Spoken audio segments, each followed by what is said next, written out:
नमस्कार, मैं डॉक्टर श्रद्धा वशिष्ठ आपका सबकी शिक्षा में बेहद स्वागत करती हूँ।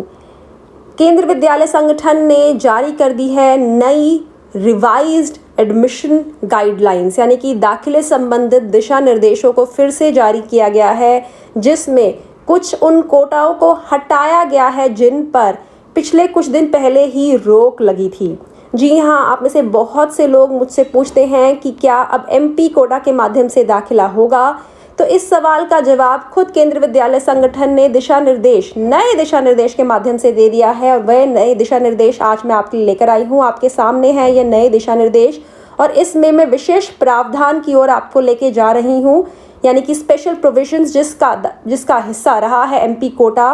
और अगर अब मैं विशेष प्रावधान पर नज़र डालती हूँ तो मुझे कहीं भी एमपी कोटा से संबंधित दाखिला के संबंध में जानकारी नज़र नहीं आती है। इसका मतलब यह है कि इस साल एमपी कोटा के तहत दाखिले नहीं होंगे। साथ ही कुछ ऐसे दाखिले होते थे जो मिनिस्टर्स के परिवार के बच्चों को, पौत्र पौत्रियों को भी कुछ कोटा मिलते थे केंद्रीय विद्यालयों में दाखिले के, वह कोटा भी रद्द कर दिए गए हैं। इसका मतलब यह है कि वह कोटा जिनके माध्यम से अलग अलग सरकार में कार्यरत लोगों को, एमपी एमएलएस को जो मौका मिलता था बच्चों के दाखिले में मदद का, या फिर यह कहिए कि जो उन्हें अधिकार मिलते थे दाखिले से संबंधित विशेषाधिकार, कहीं ना कहीं वह सभी रद्द कर दिए गए हैं। मैं एक बार आपको विशेष प्रावधान क्या है, क्या उनसे अब कोटा बचे हैं, मैं जल्दी से आपको बता देती हूँ।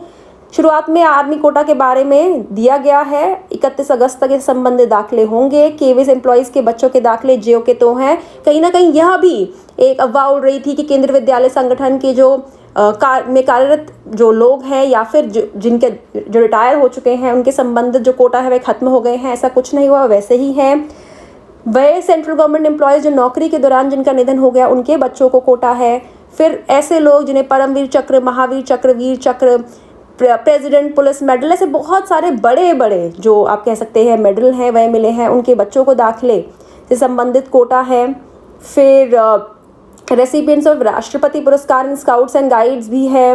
फिर सिंगल गर्ल चाइल्ड कोटा ज्यों का त्यों है, तो उन अभिभावकों को कहीं ना कहीं चिंताएं थी कि सिंगल गर्ल चाइल्ड कोटा ना खत्म कर दिया जाए। जी नहीं, ये ज्यों का त्यों है। नेशनल ब्रेवरी अवार्ड जिन बच्चों को मिला है या बालश्री अवार्ड मिला है उनका भी है। फिर फाइन आर्ट्स में जिन बच्चों को मिला है।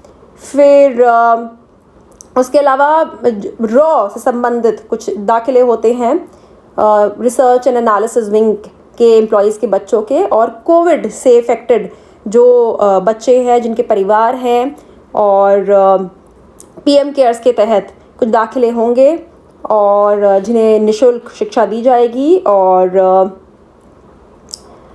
50 दाखिले होंगे BNC employees of central organisation, CRPF, BSF, वही फिर से वही कोटे आए हैं। असम राइफल्स, एक तरह से आर्मी कोटा आप कह सकते हैं, उसी का हिस्सा है। और कश्मीर माइग्रेंट्स के कोटे की बात की गई है। लेकिन कहीं भी एमपी कोटा अब दाखिला प्रक्रिया का हिस्सा नहीं बनाया गया है। एमपी कोटा को कर दिया गया है रद्द, क्योंकि बहुत समय से एक मांग चल रही थी एमपी कोटा से संबंधित कि या फिर तो सीटें बढ़ाओ या फिर तो रद्द कर दो। सीटें बढ़ाने के लिए कहीं ना कहीं हमारी जो केंद्र सरकार के हमारे जो शिक्षा मंत्री हैं वह कहीं ना कहीं इस बात में उन्हें लगता था, उनका कहना था या उनकी सोच थी जो कि कहीं ना कहीं ऐसी थी कि पहले ये 2 सीटें थी, फिर 2 से 5 हुई, 5 से 6 हुई, 6 से 10 हुई, हर बार सीटें बढ़ाई जाती है। लेकिन एमपी कोटा संबंधित बहुत से ऐसे कुछ ऐसे इसकी वैधता पर खुद कोर्ट ने, माननीय कोर्ट ने सवाल उठाए थे। कई बार करप्शन के चार्जेस लगते थे और यह भी कहा जाता था कि कभी भी जब भी इस कोटा का इस्तेमाल किया जाता है एमपी कोटा का, बच्चे की योग्यता नहीं देखी जा सकती। बच्चे की योग्यता देखना कहीं ना कहीं संभव नहीं है। तो ऐसे में फेवरेटिज्म चलता है। आप जान पहचान के लोगों को दाखिले का मौका देते हो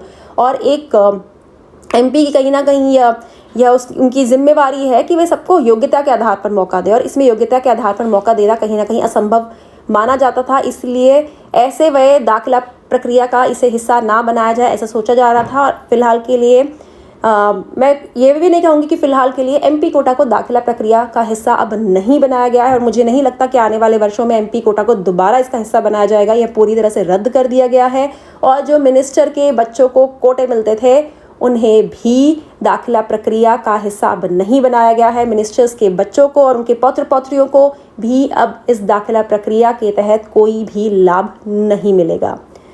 मैं इस स्पेशल प्रोविजंस को और अच्छे तरीके से देखूंगी, जो न्यू एडमिशन गाइडलाइंस जारी हुई हैं उन्हें भी और अच्छे तरीके से देखूंगी। अगर मुझे कुछ और इनमें नए बदलाव पाए गए, मैंने देखे, तो मैं वह भी आपके लिए आने वाली वीडियोस में लेकर आऊंगी। लेकिन फिलहाल के लिए MP कोटा रद्द हो चुका है। अब मुझे डॉक्टर श्रद्धा वशिष्ठ को इजाजत दीजिए। नमस्कार।